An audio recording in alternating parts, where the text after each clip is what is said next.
तीजन बाई। हाँ, या व्यास नारायण मंत्र वहन करके जब गर्भ भले पिंड तैयार कराइन तो गंधारी देख के कहे हे भगवान, ना तो यहाँ लड़का है ना तो लड़की, तय का करे भोलानाथ।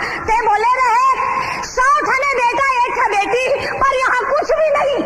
व्यास नारायण कहे गंधारी धीरज धर, ये 100 कूड़ बना के तैयार कर दिन कका, और बोटी बोटी काट काट के 100 ठे खून में भरा के और मस्त वहाँ घी डाल दी, तो 100 ठने पुत्र के साथ साथ 1 लड़की तैयार और हो।